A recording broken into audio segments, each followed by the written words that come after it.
Welcome to episode 65 of the Brew Crew Scoop. The Brewers have a three-game lead on the best record in baseball.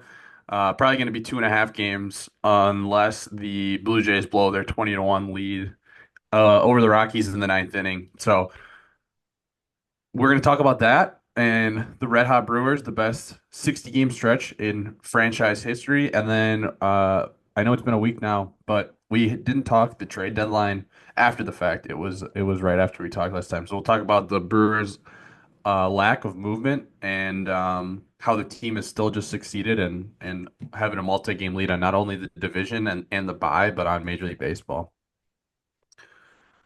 Yeah, big week. Luckily, the Brewers got it done this weekend and kind of quieted some of the madness. You could have easily seen where you lose like one series to the Nats after that deadline, and would have been right back to good old negative Brewers fandom, Brewers Twitter, so on. So, luckily, it didn't happen, and we're sitting as pretty as we have all year right now. So by the time this comes out, they will have played another game, but right now it's 69 and 44, which is a 99 win pace. Reminder that franchise record is 96, and that happened twice, once in 2011 and then once in 2018, but that's including that extra win in game 163. So um, the true franchise record, 96 wins. We're on pace for three more than that. Obviously, at some point, you're going to end this winning streak. But 44 and 16 over 60 games is insane. And this team started like, well, first of all, 0 and 4, but then on top of that, at one point, I want to say they were like 6 or 7 games under 500 early on. So just pretty incredible since the middle of May what they've been able to do to turn around the season. So the Brewers play the Nationals and the Braves. Like I mentioned, there's one game left on the Braves slate that we're not going to be able to talk about. But if we want to talk about the 5 games prior to that, this 5 game winning streak, Brewers went to DC and dismantled the Nationals. It was 38 runs in 27 innings. And how many hits was it again? Wasn't it franchise record for hits in a series? It was a lot. It was a franchise record for runs in a 3 game series, and I'm looking now. It was 25 hits, 15 hits, and 16 hits. So 56 hits. Wouldn't be surprised if that was also the record, but definitely the runs were for a 3 game series. That was the weekend. Um, the Nationals made it interesting. Maybe not super interesting, but that was a complete blowout. 16-9 doesn't really look like it, but it was a complete blowout until the last inning. And then on Saturday, it was an 8-2 win, but Yelich homered in that game. Lots of guys, pretty much everybody's just looking hot now. And then on Sunday, Terang homered twice. Aaron Ashby got the win, like I mentioned, 16 hits. So Nationals actually had a lot of hits in that series too, but it didn't really matter. They were a bunch of blowouts. But then they moved to Atlanta. And on Monday, it was a 3-1 win. Isaac Collins, fresh off of the NL Rookie of the Month, hit a 3-run homer, and that was the difference. 3-1 win. Quinn Priester has been unbelievable in his last not 10 starts, but 10 decisions. And just basically, if you cut out the first couple starts, he's been unbelievable. That was the difference there. It was just the Collins homer and Profar solo homer to start the game for the Braves. So 3-1 Brewers. And then yesterday, 7-2 Brewers win. Freddie, unfortunately, pitch count high again, only went 5 innings. But Brewers are playing classic Brewers baseball, just getting on, getting over, getting in. So a lot of hits again. Um, 8 hits, and like I mentioned, 64, 69 and 44. 5-0 in the last week. Looking at either 6-0 or 5-1 by the time this week of podcasting is going to be over. Yeah, it was a hot series, and just to, I think, kind of as you can tell from talking about the franchise records from the National Series, I think a hot hitter segment's a little redundant here because just about the whole team was. Um, Lots of guys putting on a barrage of hits or getting on base. So it would be kind of silly to give to one guy because it was literally the whole team. So might be the first collective team hot hitter award, but yeah, Well, let's everyone is let's on hear fire. it. It's about that time. Who's the hot hitter of the week? rookie, Bobby. He's so hot right now. I really could give it to everybody. I'll give it to Isaac Collins just because we shouted him out. He had a home run and a triple and a double and four singles since we last talked, and got some of that recognition nationally as the rookie of the month. So I'll give it to Isaac Collins. But as I said, I mean, you could shout out the whole lineup. Yeah, the home run was not only the difference in that win, but like we mentioned, National League Rookie of the Month and making a strong case for the National League Rookie of the Year. Yep. Um, Andrew Vaughn stayed really hot as well. Just another shout out there. He's been probably the best hitter in Major League Baseball since he was acquired by the Brewers. I saw today that like over his first however many years in MLB before he got here, he had like a -5 or -0.5 WAR, I want to say. Now he's all the way up to like a +0.6 WAR. So just shows how good he's been in a short amount of time here. Who was your untouchable pitcher of the week? You fellas are untouchable. Is that the thing? No one can get to you? Uh, could give it to Priester again, or Freddie, or Woody, but I'll give it to Logan Henderson just because of the kind of situation he did it in. That kind of quick turnaround and stand in for an all-star in Miz. So I'll give it to Henderson. Kind of did what he had to do and continued his kind of remarkable streak in, I guess, spot starts in his short MLB career to this point. Yeah, worth mentioning now, even though we have the segment later. Mizrowski kind of it sounds like a fake IL thing. It was because of that comebacker off his leg. Makes sense. Keeping the innings down. Logan Henderson filled in nicely.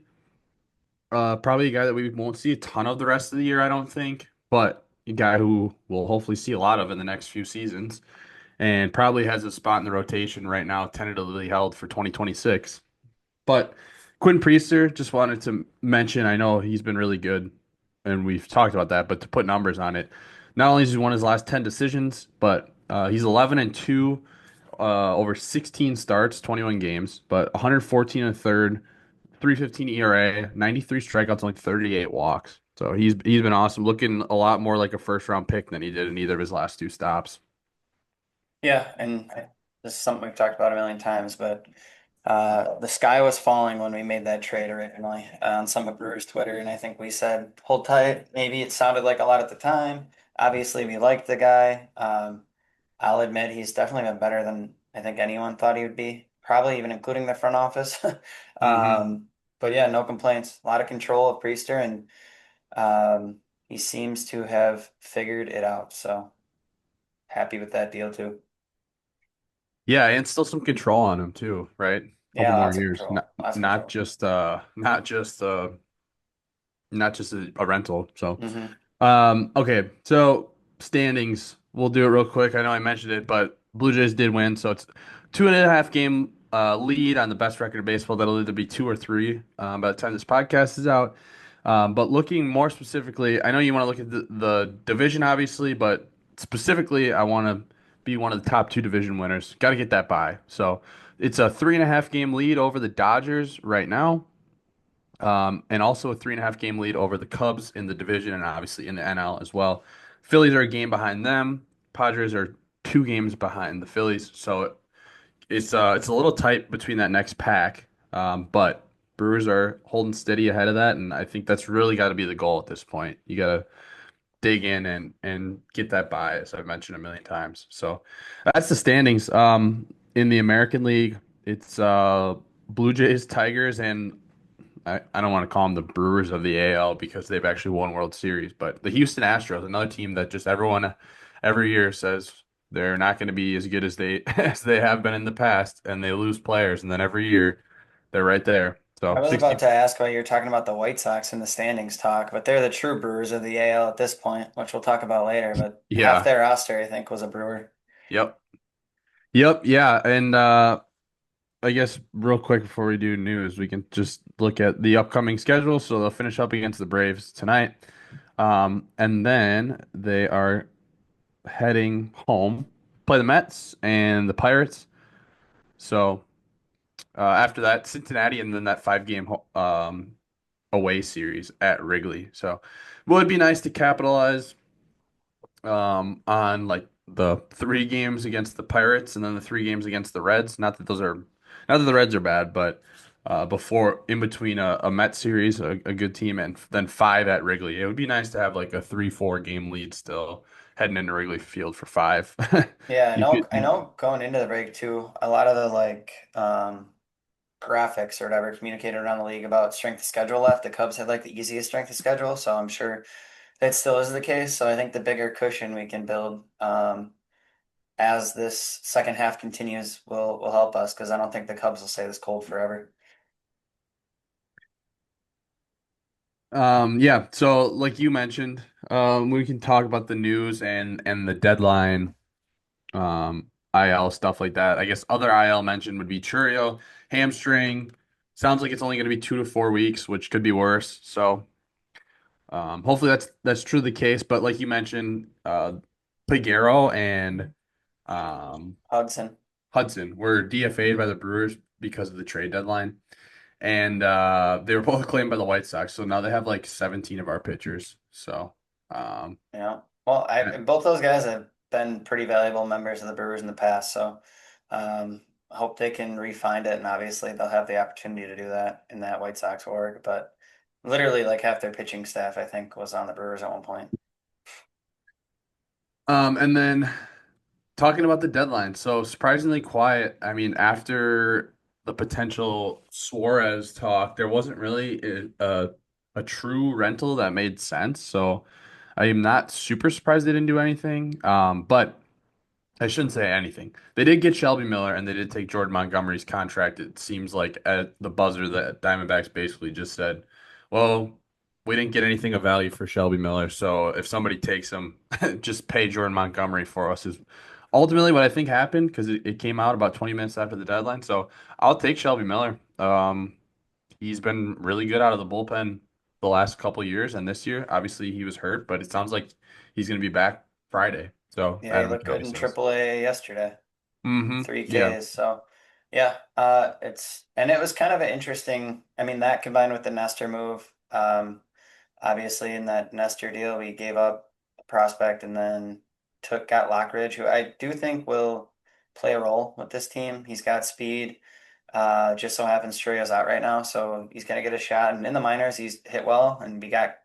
I mean, there's a lot of control there because he's a 20-year-old who hasn't really been up much. So it's not nothing, but I think clearing some of that Nestor money probably helped us absorb some of that Montgomery money. And then in that deal, we didn't really have to give up as much prospect capital. So kind of an interesting move for the narrative that the Brewers get that we were willing to eat money rather than trade a prospect. So I guess we believe in the farm that is succeeding so much this year. Um, but yeah, I think Shelby Miller is a plus add in that bullpen. He might be a better reliever than any of the guys the Cubs added, right? So we didn't do nothing, and Lockridge will play a role between his speed and a decent glove. If he's able to find any of that hit tool, that'll be another plus. But there's no shortage in need for speed on this Brewers team either. So um, it's not nothing. Plus, obviously, Danny Jansen. So um, all in all, we kind of I think plug some holes towards the bottom of the roster. Obviously, we didn't add a stud. Still wish we had Willie Castro, but we'll see. Yeah. Um, That's what I was gonna say. yeah, it is That what it is. But that would have been nice to have Willie Castro. I don't. I'm worried about Siegler and guys of that hey, Jory Ortiz was caliber. hot last week too. He was one of the guys Yeah. I could have shouted out. So if he can Yeah. keep that up, He's I'd love to slowly see that. approaching 600 OPS. Hey, So better than Bryce Terang's rookie year. And Bryce Terang, that was a yeah. you know, So who was I want to ask because I ran a couple polls. Who was the most surprising contributor? And obviously, this is kind of not a very straightforward question, but most surprising 2025 contributor. So, the options I put out there were Priester, Collins, and Vaughn, or other. I know people don't typically vote other. We had just a couple comments for other people, but it was pretty much a dead split 3 ways between Priester, Collins, and Vaughn, which I could kind of argue that. you could probably make an even case for all three. Priester and Vaughn being former first round picks who really struggled, and Isaac Collins, who has shown flashes before, but never really put it all together. Maybe some of that because he hasn't had the chance. But curious to hear what your thoughts are. Yeah, I think I guess like the poll showed there's an argument all the way for all the guys, but especially at the start of the year, two of those guys weren't even on our roster. So we at least showed a desire to want them and acquiring them, and they both had for that first round talent. And I mean, both of them, I guess Priester had a great track record of success in the league, but Vaughn actually not so recently was fine. So I went with Isaac Collins for sure. An older prospect like that, who never really was a top prospect at all on any list. Who, if I recall, when he got his first shot kind of last year, was more of an infielder than an outfielder. And then now he's the best defending left fielder in the league by some metrics. He's our best OPS, I think, still, unless you count Vaughn, I guess. But um, yeah, he's been an insane contributor, and I don't think anyone really slotted him in, maybe even at the start of the season, especially, I mean, the Perkins injury probably played into that. And no one was quite sure what Yeli's usage would look exactly like, but he has been, again, plus player on both sides of the field, which I think is kind of crazy considering um, how he kind of just snuck his way and kept his spot on this team. Yeah, it's kind of silly too. You talk about Collins not being on any prospect list. It's silly to me that the Brewers aren't gonna get the same draft comp if he were to win Rookie of the Year because he wasn't on any of the top 100 lists. I get that they put that rule in because the incentive was to not what's the word? Not service time manipulation with the Yeah. top prospects. So they weren't thinking, but it is just silly then if a guy breaks out like, oh, sorry, you weren't good enough before. And I don't know. I feel like they need to look at that rule Yeah, I don't because, really get what the prospect list part really has to do with it. Like, I right. get the other part. I get the you need to have them up soon enough kind of deal, but I don't get the Yeah. I think the prospect initial list. thought is probably that teams are going to be a lot more susceptible to doing that, or I should say, top prospects are going to be a lot more susceptible to service time manipulation happening to them. But I don't think they thought it through. I What prospect lists are, is it like just the MLB's list, or is it don't like know. they list like Somebody five? I saw McCalvy or someone say that it was like he wasn't on any of the top 100 prospect lists. So there must be a list of them. It must not just be one. I'm sure it's probably MLB Pipeline and Baseball America and someone else, but Yeah. Well, we gotta drop our our Bruce own, group. Yeah. just 100 Brewers. Throw them on there. Yeah. Yeah, I think that's kind of silly, but whatever. Doesn't take away from what he's done. I don't know Yeah. what did you say? Uh, I would probably say, I mean, like you said, it's a case for everyone. I I don't know. That's tough. Maybe Priester, I guess. I don't know. I guess it could be Collins. You make a good argument for Collins. Vaughn, I'm just not surprised because it's the White Sox and he was a top three pick not that long ago. So that's why I just wasn't surprised. Obviously, he's been more surprised. If he plays like this the rest of the season, then that's my answer. Then he's Well, the yeah. biggest surprise. But obviously it's been a month. So yeah, that's my answer. The other poll that I ran was how many wins is this team gonna end with? So on pace for 99 right now.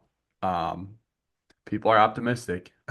So I put the new franchise record or better, which would be 97 plus, and then I had a 94 to 96 window, 90 to 93, and then 89 or less. So are they going to hit 90? Are they going to hit 94?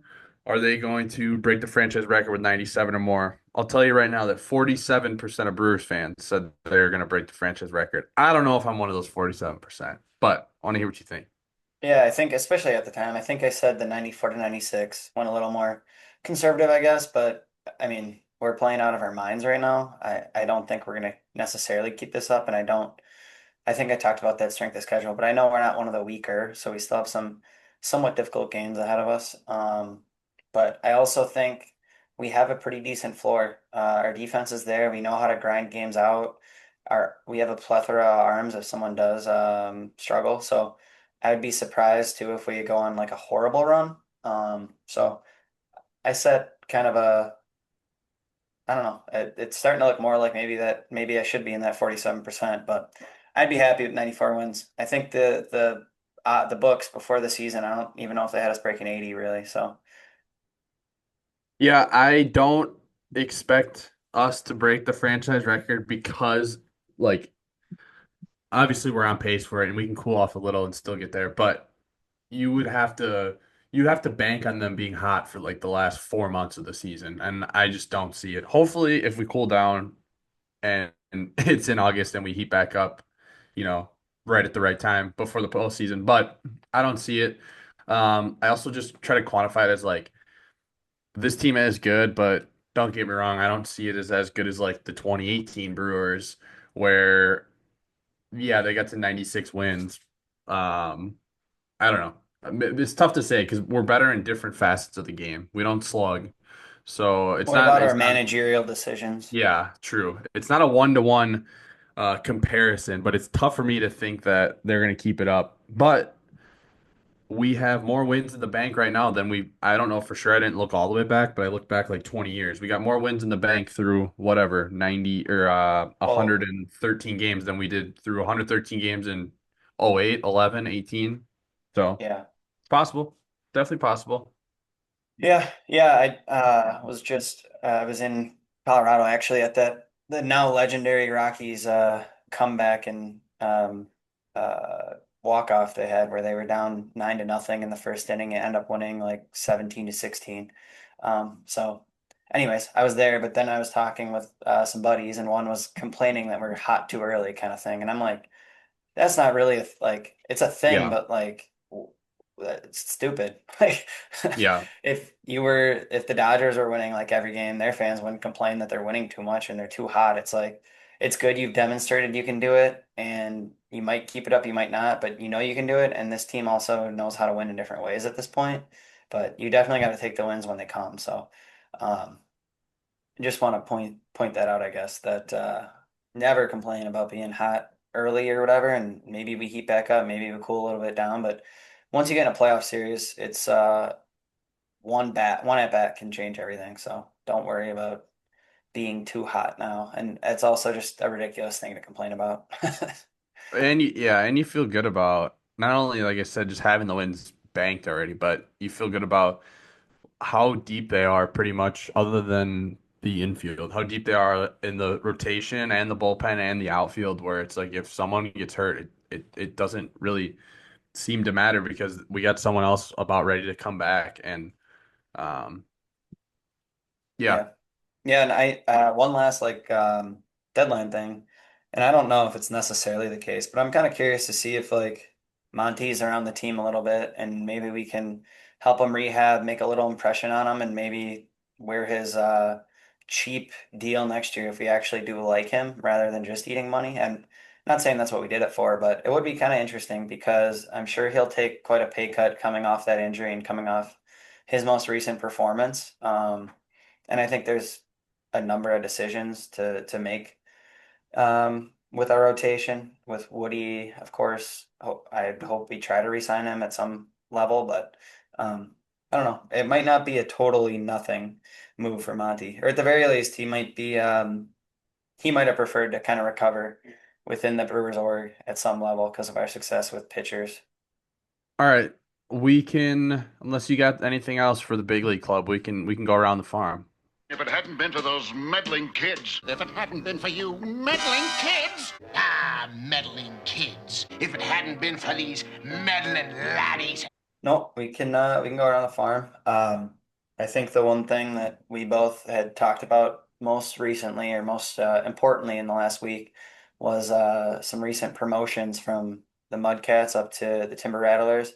Luis Pena and Jesus Mate have now both debuted. I believe Pena has a home run now, and Mate has a triple at High A. So um, big prospects moving up and on their very short sample sizes there have continued their success. So love to see that.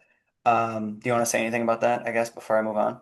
I just want to say that I can't wait to go see him in person next week. Yep. We go Yeah, on Saturday. get your T-Rats tickets. Hmm. You won't be able to see Keane's favorite player from his visit to the T-Rex though. T-Rats. I believe Blake Burke. Burke, yeah, he was promoted to Biloxi. So there's been lots of promotions around the org.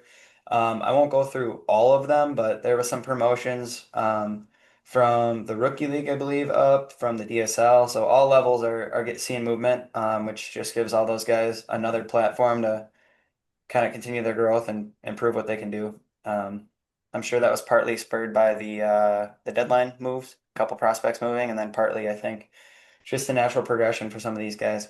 Um, I saw the Brewers just released their minor league player of the month for July, and that would be Braylon Payne, which is something I think we love to hear. In the Carolina League, um, minimum 10 games, Payne ranked in the second in he ranked second in OBP and first in slug and OPS. Um, and he had a 15 game on base streak in the month. So love to see that, obviously, from he was a draft pick last season, I believe, right? That was already just last year. Is that 2 years ago? I don't remember. Braylon Payne. Um, Yeah, right. Yeah, that's 2024. Yeah, yeah, first rounder last year. yep. Yep. Juan Martinez was the DSL Player of the Month and the Brewers Complex Player of the Month, obviously. He is a young righty, or actually he's a young switch hitter. He had a 700 slug and a 1.229 OPS. So hopefully he can keep raking down there. But pretty cool to see. And then, like I said, there was a number of promotions, so I won't go through them all, but I will mention that Travis Smith was the Brewers minor league pitcher of the month. He has been really strong for Carolina, and I'm sure he will continue to um, move throughout the org. But I won't dive into everybody. But like I said, lots of promotions, and it's kind of that time of year to watch how guys can finish up their minor league seasons. Yeah. Yeah, I don't know. I don't have anything else for on the farm, so I guess we could just do final thoughts then. Well, I was gonna say, today Roman Anthony signed that extension, and I think you kind of mentioned that we got quite the deal on our young stud. So I don't know if we want to talk about that or not, but just the amount of money that Roman is kind of guaranteed to make, and then has the ability to make in his deal versus what we locked Churio in for. Obviously, that was before Churio played a single MLB game, but it's not like Roman Anthony is that much larger of a sample size at this point. Yeah, Jackson Churio, we got him like $50 million cheaper than they got Roman Anthony. But yeah, because the club options are for would be for years 9 and 10 because those are I think for 20 million, which are still probably going to be a steal.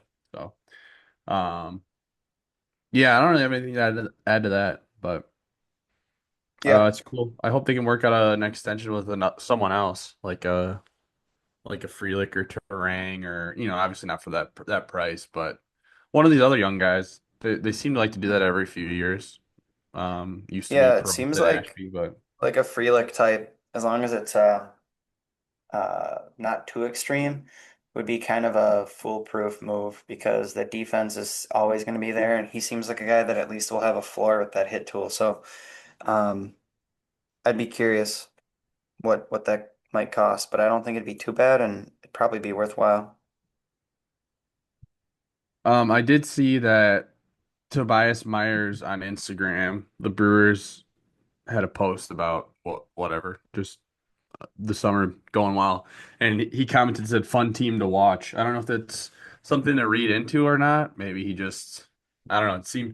Seems weird to specify watch when you're on the team. I could see how he could be a little salty. I mean, he didn't he didn't get that much of a chance this year. But I mean, we just have good pitchers, so I don't blame the org either. But it's kind of tough. This is a guy who was starting winner take all. Did he start game 3 last year? I think, right? I'm Sounds pretty right. sure That sounds right. yeah, and he went, I want to say 6 scoreless. So, a guy who had like a 3 ERA last year, and started a winner take all for you, whatever, how many months ago? 10 months ago.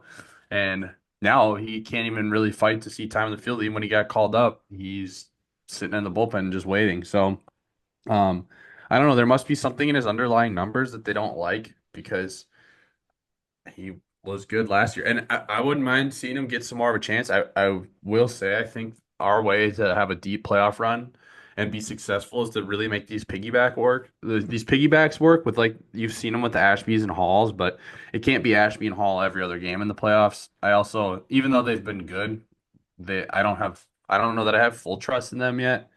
Um, DL Hall's stuff hasn't been quite as good as I feel like where we wanted it to be when we traded for him, and Ashby's stuff looks really good, but he has always got the control issues. So I wouldn't mind seeing some righty piggybacks Yeah, like dude, a Ashby, Tobias like Meyer. Ashby's numbers were fine last week, and like his when I was looking at the Untouchable, but I watched the outing. I think it was yesterday, right, where he came in, gave up a hit and like three Yeah, walks. Like you just can't do that in a playoff no. series. I don't know. I hope DL Hall can kind of clean up his couple of inconsistencies, and because I think there is a stud in there. So as long as we have a couple lefties and that add a Shelby Miller and the group we have, we do have a pretty nasty bullpen. And like I think we've talked about too, even like a Chad Patrick or like a Henderson, any of those guys in a relief role Hmm. too down the stretch if we need. Not to mention Craig Yoho, who hasn't quite got comfortable in the big leagues yet, but I mean his stuff's obviously nasty. Um, I don't know. There's a lot of dudes down there.